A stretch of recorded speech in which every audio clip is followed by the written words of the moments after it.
Hi, Pat. Good to see you again, or good to Hi, hear from you Jenny. again. How's the weather in DC these days? It is up and down and up and down. We've had snow and then 60s. Interesting. Hopefully not because of climate change. Well, Maybe that's part of it. one can only assume at this point. Welcome to Alter Everything and Happy Earth Month. In this episode, we're going to talk about, you guessed it, the environment. Whether it's been from the media or from activists in your communities, you might be in tune with environmental initiatives aimed to help take care of the planet and society overall. But what about from an economic standpoint? How are consumers and businesses contributing to these initiatives focused on sustainability and social justice? Our guest today is Pat Keys, IT and Facilities Manager from Green America, a nonprofit organization based in Washington, D.C. Green America is focused on harnessing economic power to create a socially just and sustainable society. Using the Alteryx Tech for Good program that provides free or reduced Alteryx licenses for qualifying nonprofits, Pat shares how important data is in supporting the mission of Green America. Our host for this episode is our ESG and Sustainability Manager at Alteryx, Jennifer Ewan. You also heard her on our last episode, and she's focused on all things sustainability at Alteryx, from our corporate culture, our products, and the way we do business. Jennifer brought a great perspective to this conversation with Pat. So let's get started.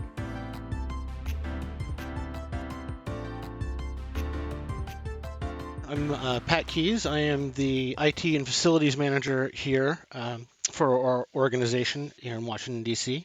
So I am responsible for all of our network and computer infrastructure as well as everything that goes on around the physical office itself. We're an environmental organization that is focused on greening the economy, and we take that greening to include social justice issues as well as just what people typically think of environmental issues. So we really are all about the people and the planet. Our organization really breaks down into three basic areas. The first being our public-facing consumer side, which is our individual members, where we do a lot of education and some consumer activism work. Then we have our Green Business Network, where we do certifications and screenings for companies to join the network that then they get advantages of being in our network and being able to collaborate with other people in the other organizations in the Green Business Network. And then we have our Center for Sustainable Solutions, which we work within industries, a lot of supply chain work and that sort of work to help green the economy from that side.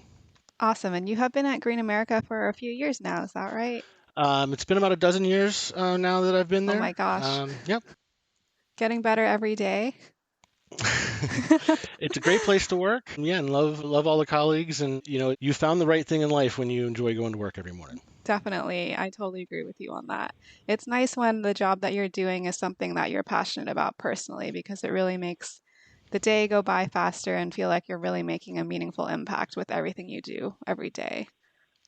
I couldn't imagine not working for someone that I wasn't passionate about. hmm Awesome. So I know you already shared with us Green America's mission. I know that it has a pretty broad focus area. Are there any big picture stats you want to share with us or a specific inspiring story that you want to tell us? I'd love to bring up one of the campaigns that we recently made public called the Towards Zero Exposure campaign. This is coming out of that third branch that I was describing of the Center for Sustainable Solutions. And one of the particular projects inside of that center is the Clean Electronics Production Network. And one of the most recent projects from them is the Towards Zero Exposure project, where we are working with many industry leaders to try and get a lot of the most dangerous chemicals removed from the production process of a lot of the electronics that are ubiquitous in society today. That's amazing. Was that campaign just recently launched? How long is it going to go for? Well, it's been going behind the scenes for over a year now, but it's been recently made public, and we're now looking for more people to join that. Some of the original founding signatories on the project were Dell, Apple, and HP, so we definitely have some of the major players in the industry to actually make some real movement in this one. And we do work, the project does work with everybody involved in the supply chain, along with the labor side, often in China in this case, and as well as the retail side as well from the United States and the supply side from there.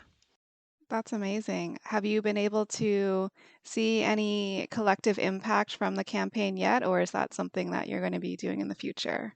Well, the first round of the campaign has happened where we focused primarily on solvents as the chemicals, and we have gotten commitments from all the companies that are involved to try and remove the most deadly ones out of the supply chain to protect the workers that are involved there. One of the major pieces of this project is actually the data collection of what chemicals are actually being used by all these companies. One of the interesting stories around that is, of course, all of these methods are proprietary, and these companies don't want to give their competitors that are working closely with them in coalition in a group like this. So all the data that we collect has to be anonymized and come out. And so we use the services of another group that's part of our network called the Responsible Business Alliance to help us do that anonymization of the data as it comes forward. But unfortunately, the data collection itself isn't any more sophisticated right now than filling out an Excel spreadsheet.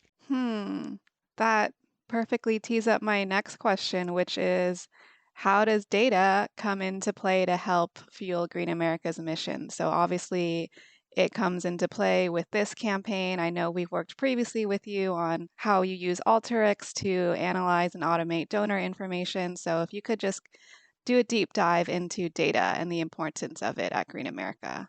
Sure. As you mentioned, data's everywhere. Whether you're a nonprofit today or a for-profit company, if you're not looking at data, then you're going to be left behind. In a lot of the nonprofit world, a lot of the data analysis comes through your membership analysis and where your members, where's your revenues coming from, and how do you make the best gains on those and increase your revenue, and so you can do better work. And thankfully, Alteryx invited us to be part of their internship program last summer, where a few of the intern groups actually got to analyze our membership data and show us some very eye-opening results of that analysis, a lot of which we knew, but perhaps not to the extent that it was, that we've been able to have better A/B testing when we send it out and sort of refine our searches and refine how we're doing member acquisition to help us grow our membership bases. Very cool. And just for context for our listeners, Pat was talking about our 2021 Next Leaders Retreat, which was part of our internship program in 2021. And during that retreat, interns were able to participate in a program called Solving It Forward, which was an intern learnathon that encouraged students to form teams and solve real life problems faced by nonprofits such as Green America. So it sounds like, Pat, you had a really good experience with getting some solutions from our interns that really helped your nonprofit organization. So aside from joining our intern learnathon and participating in our Solving It Forward portion of the intern retreat, could you tell us a little bit more about this experience that you had working with students, especially students that are focused on the data science and engineering fields, and what you gained from it? Absolutely. It's great to be able to reach out and interact with students, especially in this particular case where we're looking at our membership statistics. And one of the glaring facts that came out of that was the aging of our membership. And so having younger people be able to infuse ideas into it and sort of give you that spark that you're looking for to get your message out to a different group and certainly diversify your donor base is a great opportunity. I seem to recall the group that presented on Green America had a lot of creative solutions around like social media. They did, and we've certainly made several attempts to up our social media game since then. Yeah, ideas And like that really benefit from having, like you said, a youthful perspective. absolutely, a lot of the technologies that are out today just aren't things that the older generations are exposed to, so it's not something that they can necessarily envision the impact themselves. Awesome. The other nonprofits that we brought to the Solving It Forward retreat were, so Pat obviously was representing a sustainability nonprofit. We also had nonprofits focused on social justice, health, healthcare around the world, and then education. Did you enjoy getting to meet other colleagues from other nonprofits and have that opportunity to network? Of course, especially in these days of everybody being remote and COVID, any chance to interact with colleagues of yours in person is always a welcome opportunity. The ideas that can be shared in person just casually over conversations are invaluable in those types of events and situations. And I think we had a lot of fun as well because I actually had a chance to meet you there in person. So we were able to work with the Yana Cancer Comfort nonprofit organization to make blankets for terminally ill patients, which our interns helped us with. We also got to have dinner by the beach. So I think we had a really fun time.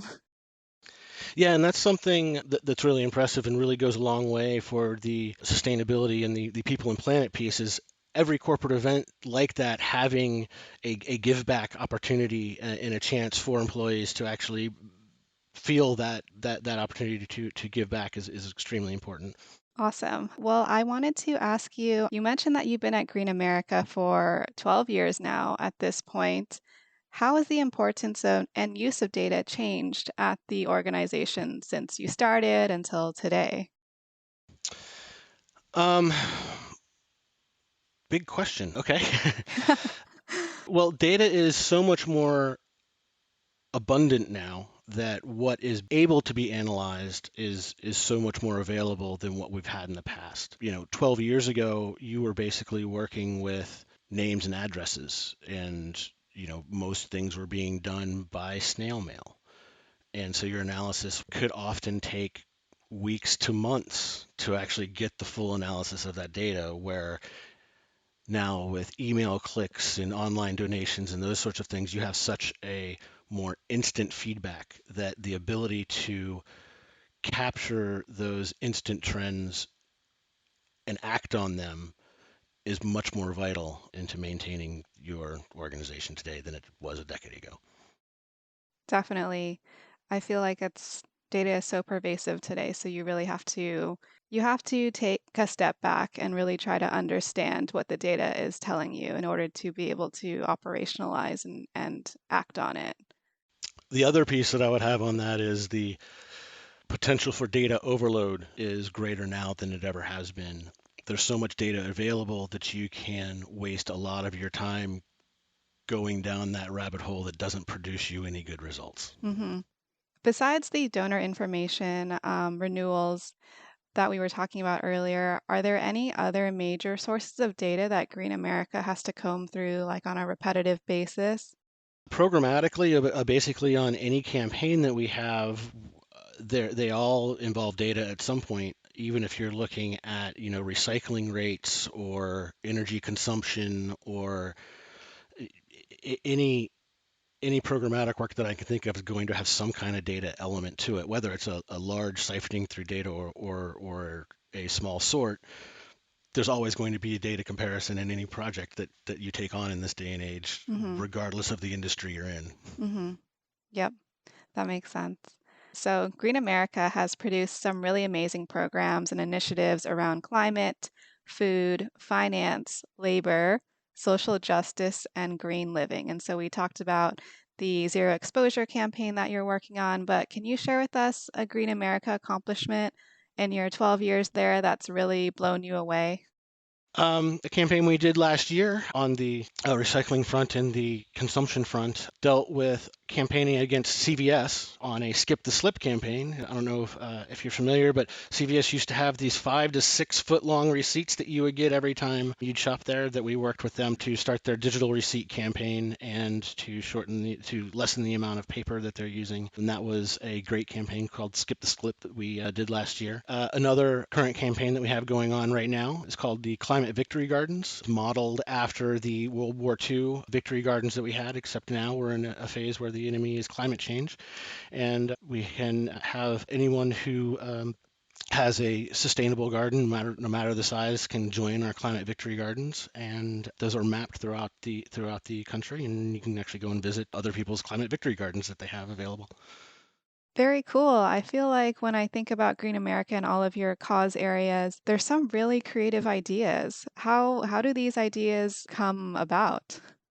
That's driven by our staff and by our programs team and what's going on and what they see, and where they think that Green America can make the most impact. With a mission as broad as ours, often the question does not come down what can we do, but it has to be what should we focus on. And so the more creative ideas you have, the more you have to choose from of what to focus on.